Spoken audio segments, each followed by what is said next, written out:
Hi, my name is Elizabeth Moore, and I'm the Director of Instructional Support. And I just wanted to talk to you for a few minutes about MTSS and what MTSS looks like in Gwinnett County Public Schools. So just to start off with, I think one of the biggest misconceptions as Georgia has started to roll out MTSS, which stands for a multi-tier system of support, is that it's synonymous with RTI, which is response to intervention. And it's not. RTI, we'll go into it in a little bit, is a process, whereas MTSS is a framework. And so when we're talking about having a multi-tiered system of support in our schools, that framework needs to include 5 essential elements. We know that ESSA requires the use of evidence-based interventions and suggests that schools and districts implement a tiered system of support.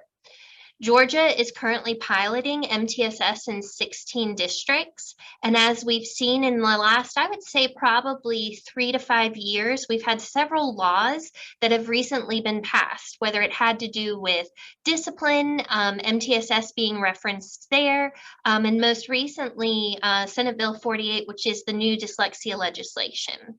So as we look at what is this framework, we know that there, in those 5 essential components, there needs to be screening within the school. So are schools screening to know data on students and where they are?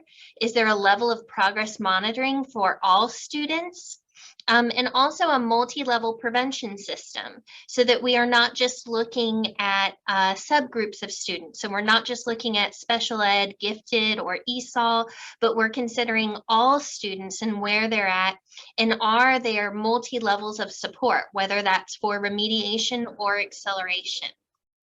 Within the schools that are running on this framework, they have protocols and very clear-cut ways that they're making those data-based decisions about when to accelerate students or when students might need some remediation.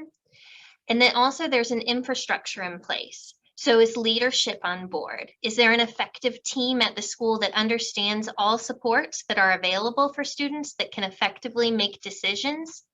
Professional learning at the school is tailored to and geared towards those areas.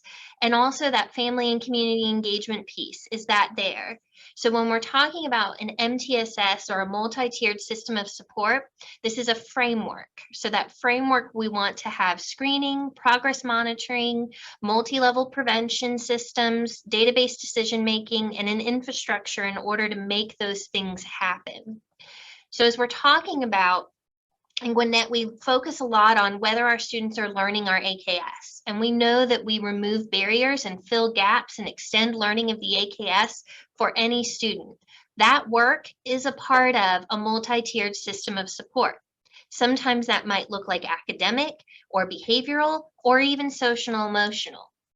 So when we think of MTSS, it's a large system of those tiered interventions. So we sometimes consider it an umbrella framework that includes whole child data, responses, and growth. It can include achievement, attendance, behavior, social, emotional. All of those things kind of fall underneath that umbrella.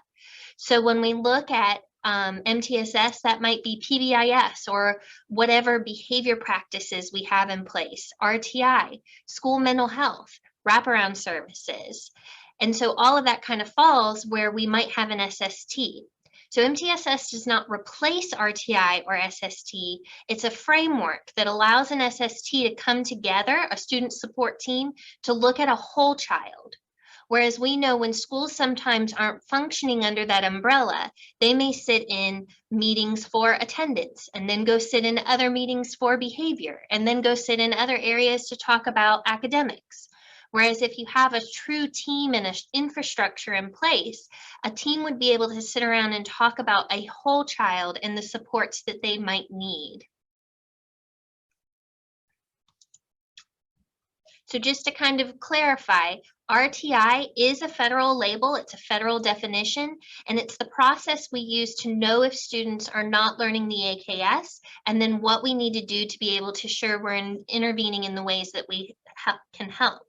However, we know that sometimes academic interventions aren't the only thing a student needs.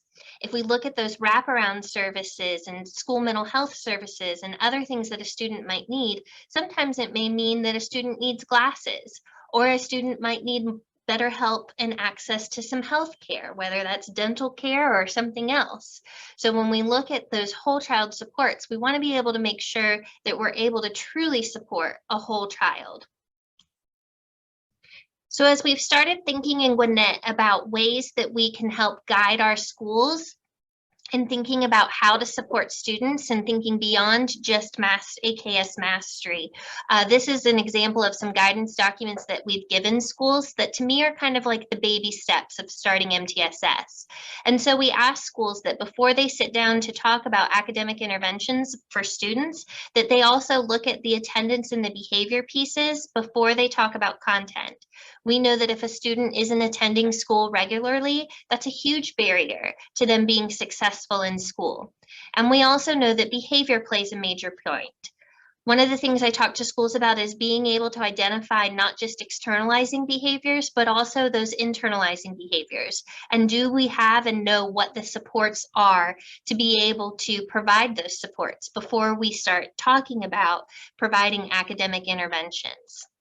I think the biggest takeaway from MTSS is that it is a framework and that it is a team approach.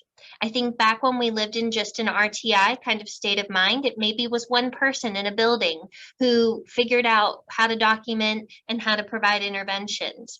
But we know that in order to truly support students, we really need it to be a team approach so that we can support all students in learning. So as schools really start thinking about looking at their data and what their areas of need are, is there a team in place that will be able to identify what supports are available within our district and what are the partnerships that are available in our district in order to truly support our students?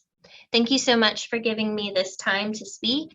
Again, my name is Elizabeth Moore. I'm the Director of Instructional Support, and I'm happy to share any additional information. Thank you.